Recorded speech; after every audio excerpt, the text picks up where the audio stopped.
大家好 Hello， ，Hello，今日又係我哋讀俾聽嘅時間。讀咩書 ？Great Expectations。邊個作者？唔記得咗，唔好睇我，唔記得咗。Charles Dickens， 我哋錄咗20幾次，會唔記得㗎嘛？呢個名著嚟嘅喎。又要諗之前發生咩事，諗咗又唔記得咗個名啊！記得個名又唔記得之前講咩。唉，真係大鑊。好啦，呢個係第25節到係第24節錄啦。咁我哋上一次咧講到咩咧？講到 Pip 就同Mr. Pocket 同埋 Mrs. Pocket 一齊咯，多數都係。咁佢又唔係咁中意。唔係，佢多數係同 Herbert 一齊 ，Herbert Pocket 一齊。係。咁咯，但係佢又唔係咁中意 Mr. Pocket 咯。唔係 Mr. Pocket，Mrs. Pocket。係咩？係啊，由頭到尾都係講 Mrs. Pocket，講佢不是，講佢唔好，講呢個女人串嘴，講佢呢個所謂貴族身份啊冇嘅，根本就冇title，乜都冇，仲要順便鬧埋佢個工人，連佢工人唔係佢工人，佢個鄰居都鬧埋。呢個叫做 Coiler，Mrs. Coiler 啊嘛。總之兩個女人都鬧晒啦，就係話佢哋趨炎附勢啦，就係咁啦，好唔好啊？好啦，今次繼續啦，專心啲啦，好唔好？After 2 or 3 days, when I had established myself in my room and had gone backwards and forwards to London several times and had ordered all I wanted of my tradesmen, Mr. Pocket and I had a long talk together. He knew more of my intended career than I knew myself, for he referred to his having been told by Mr. Jaggers that I was not designed for any profession, and that I should be well enough educated for my destiny if I could hold my own with the average of young men in prosperous circumstances. I acquiesced, of course, knowing nothing to the contrary. He advised my attending certain places in London for the acquisition of such mere rudiments as I wanted, and my investing him with the functions of explainer and director of all my studies. He hoped that with intelligent assistance I should meet with little to discourage me, and should soon be able to dispense with any aid but his. Through his way of saying this, and much more to similar purpose, he placed himself on confidential terms with me in an admirable manner, and I may state at once that he was always so zealous and honourable in fulfilling his compact with me, that he made me zealous and honourable in fulfilling mine with him. If he had shown indifference as a master, I have no doubt I should have returned the compliment as a pupil. He gave me no such excuse, and each of us did the other justice.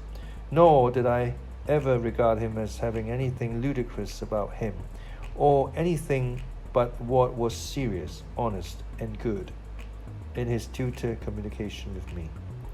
When these points were settled and so far carried out as that I had begun to work in earnest, it occurred to me that if I could retain my bedroom in Bernard's Inn, my life would be agreeably varied, while my manners would be none the worse for Herbert's society.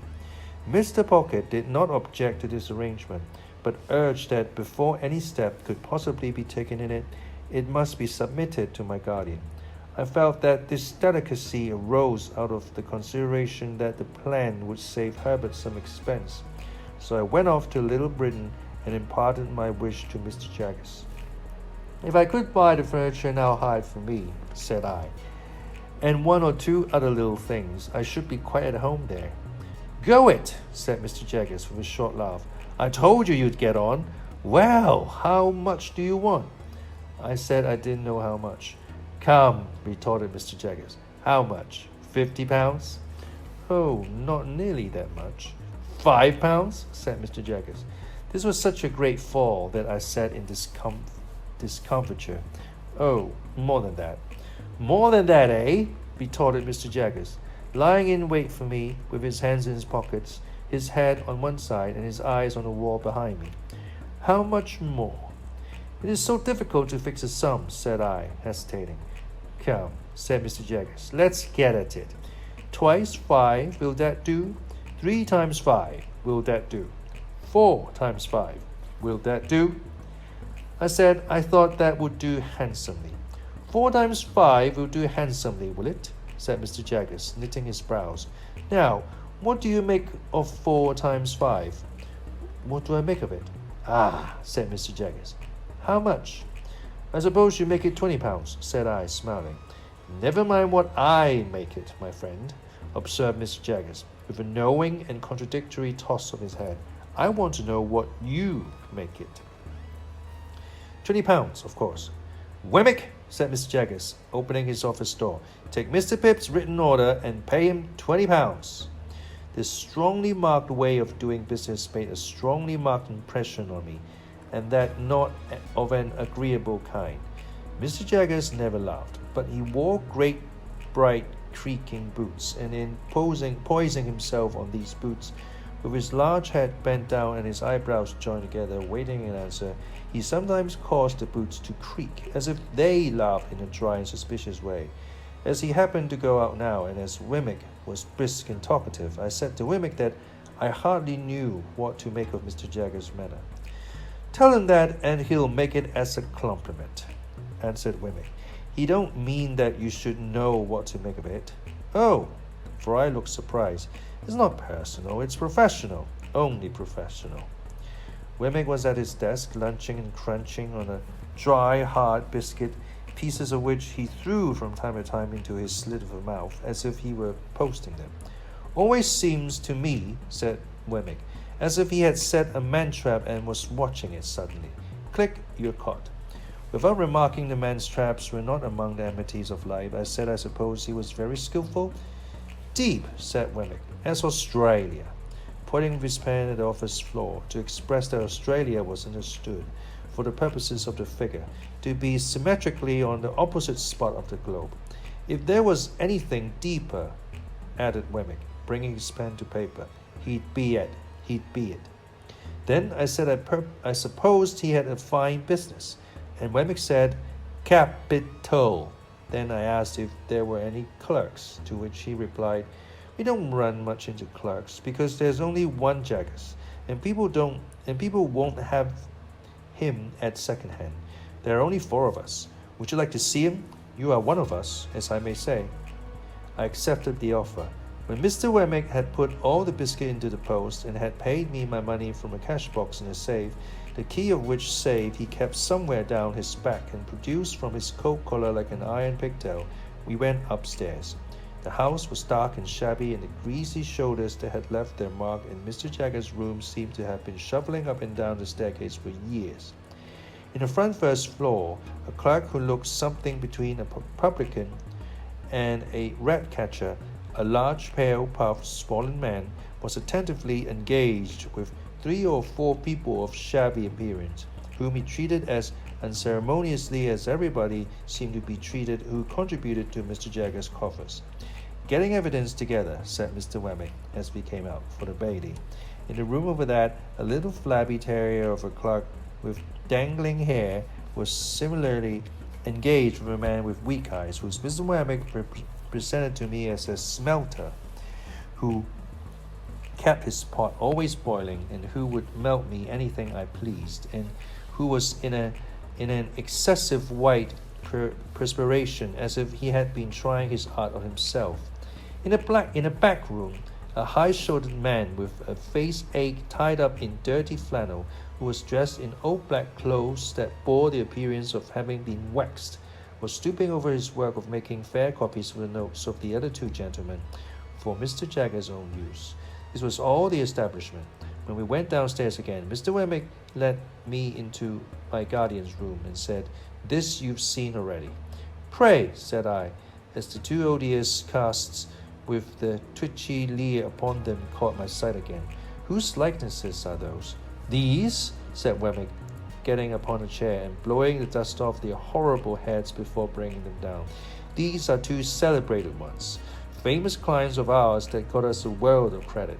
This chap murdered his master, and considering that he wasn't brought up to evidence, didn't plan it badly. Is it like him? I asked, recoiling from the brute, as Wemmick spat upon his eyebrow and gave it a rub with his sleeve. Like him? It's himself, you know. The cast was made in Newgate, directly after he was taken down. You had a particular fancy for me, hadn't you, old artful? Said Wemmick. He then explained this affectionate apostrophe by touching his brooch representing the lady and the weeping willow at the tomb with the urn upon it, and saying, "Had it made for me, express." "Is the lady anybody?" said I. "No," returned Wemmick, "only his game." "No, deuce a bit of a lady in the case, Mr. Pip, except one, and she wasn't of this slender lady sort, and you wouldn't have caught her looking after this urn, unless there was something to drink in it." Wemmick's attention being thus directed to his brooch, and put down the cast, and polished the brooch with his pocket handkerchief. "Did that other creature come to the same end?" I asked. "He has the same look." "You're right," said Wemmick. "It's the genuine look, much as if one nostril was caught up with a horsehair and a little fish hook. Yes, he came to the same end, quite a natural end here, I assure you. He forged wills, this blade did, if he didn't also put the supposed testators to sleep too. You were a gentlemanly cove, though, and you said you could write Greek. Yeah, bounceable, what a liar you were. I never met such a liar as you." Before putting his late friend on his shelf again, Wemmick touched the largest of his mourning rings and said, "Sent out to buy it for me only the day before." While he was putting up the other cast and coming down from a chair, the thought crossed my mind that all his personal jewelry was derived from like sources. As he had shown no difference on the subject, I ventured on the liberty of asking him the question, when he stood before me, dusting his hands. "Oh yes," he returned, "these are all gifts of that kind. One brings another, you see. That's the way of it. I always take them. They're curiosities, and they're property. They may not be worth much, but after all, they're property and portable. It don't signify to you with your brilliant lookout, but as to myself, my guiding star always is, get hold of portable property." When I had rendered homage to this light, he went on to say, in a friendly manner, "If at any odd time when you have nothing better to do, you won't mind coming over to see me at Walworth, I could offer you a bed, and I should consider it an honor. I have not much to show you, but such 2 or 3 curiosities as I have got you might like to look over. And I'm fond of a bit of garden in a summer house." I said I should be delighted to accept his hospitality. "Thank'ee," said he. "Then we'll consider that it's to come off, when convenient to you. Have you dined with Mr. Jaggers yet?" "Not yet." "Well," said Wemmick, "he'll give you wine, and good wine. I'll give you punch, and not bad punch. And now I'll tell you something. When you go to dine with Mr. Jaggers, look at his housekeeper." "Should I see something very uncommon?" "Well," said Wemmick, "you see a wild beast tamed." "Not so very uncommon, you tell me." I replied, that depends on the original wildness of the beast and the amount of taming. It won't lower your opinion of Mr. Jaggers' powers. Keep your eye on it." I told him I would do so, with all the interest and curiosity that his preparation awakened. As I was taking my departure, he asked me if I would like to devote 5 minutes to seeing Mr. Jaggers at it. For several reasons, and at least because I didn't clearly know what Mr. Jaggers would be found to be at, I replied in the affirmative. We dived into the city and came up in a crowded police court where a blood relation of the deceased with the fanciful taste in brooches was standing at the bar, uncomfortably chewing something, while my guardian had a woman under examination or cross-examination, I don't know which, and was striking her, and the bench and everybody present with awe.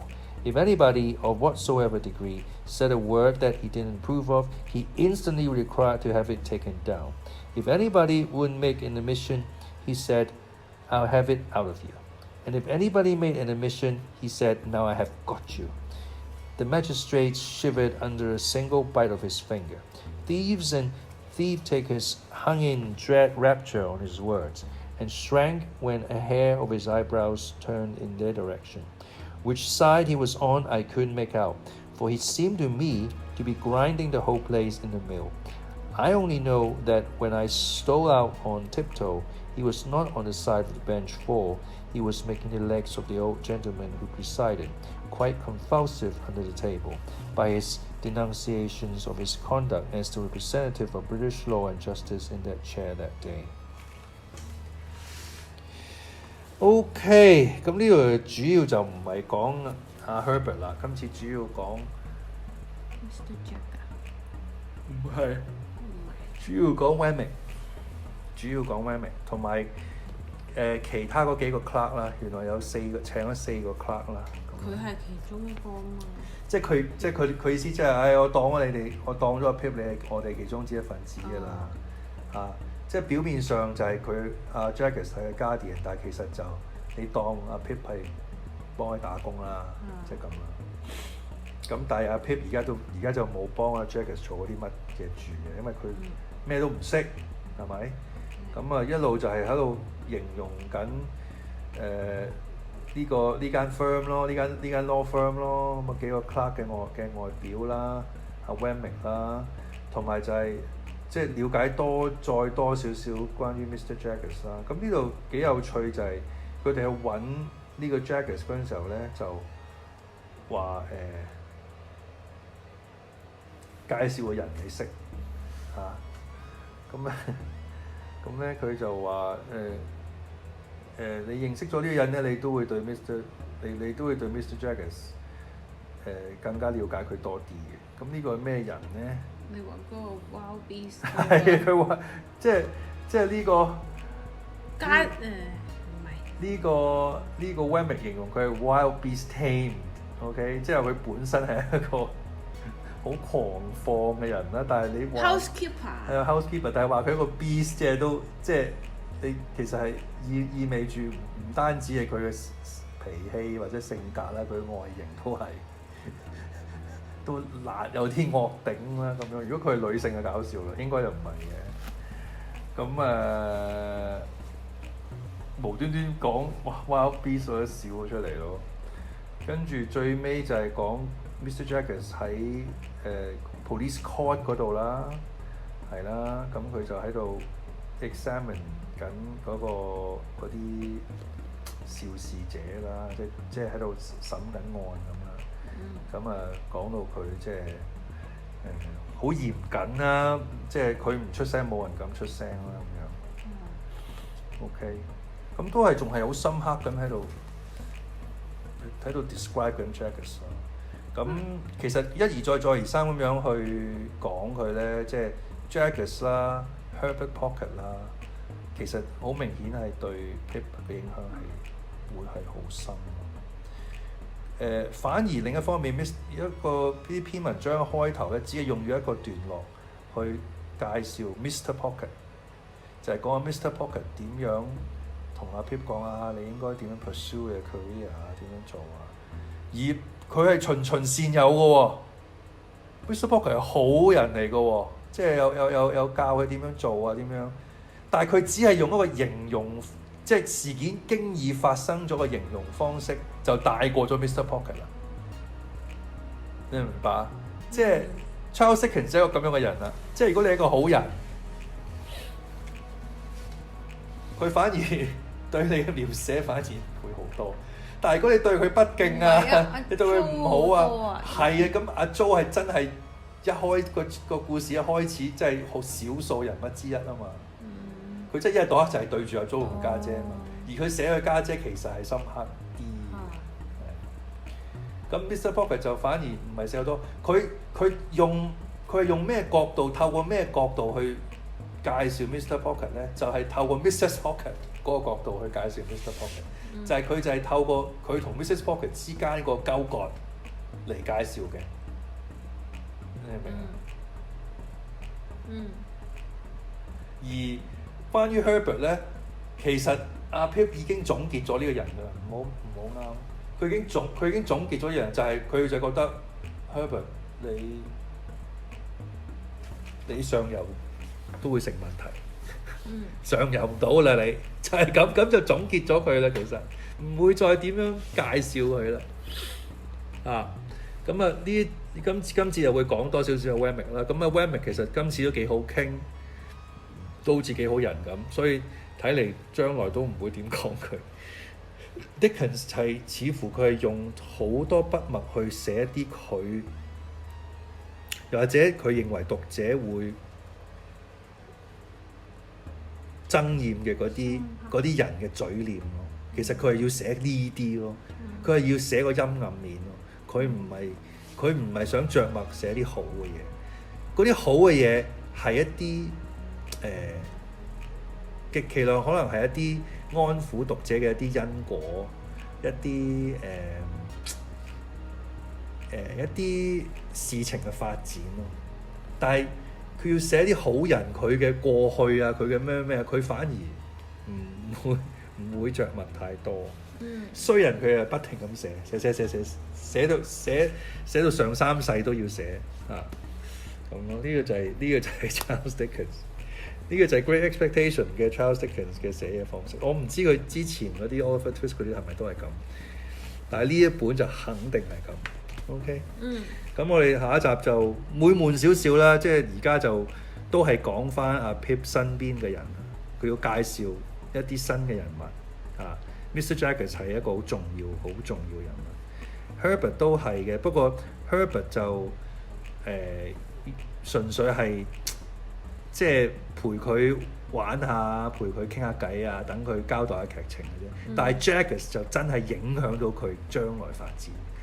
Pocket 咧 ，Mr. Pocket 咧就只係口講，佢做唔到啲乜嘅。佢思想上可以影響到佢少少。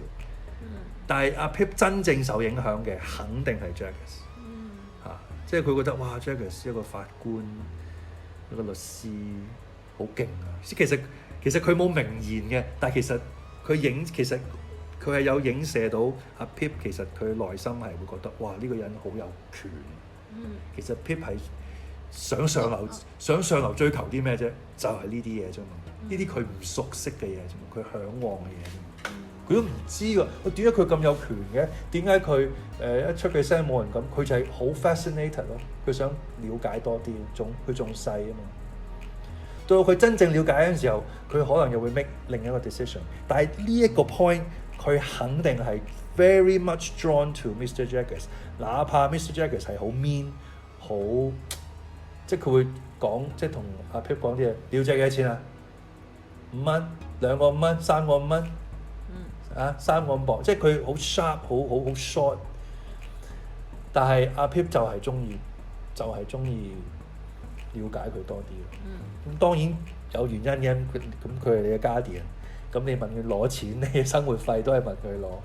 即係但係毫無疑問，即係佢同 Jagger 嗰個命運嗰個交錯，而家係最緊密。好嘛？咁我哋下一節繼續睇啦，了解多啲 Mr. Jaggers 啦，同埋睇下有啲咩新人物。其實我好想而家出一個人物係可唔可以替代一下阿 Estella？ 不過 Estella 應該係替代唔到啦。咁你點都出一個女仔，係咪啊？即係等佢有個 romantic interest 又好，即係緩和下。如果唔好成日都全部都係男人，有啲太 sausage fest 咯。可能 stable 咗就 OK。係啊。好啦，再講啦，我哋好嘛？咁我哋下一次再講，拜拜。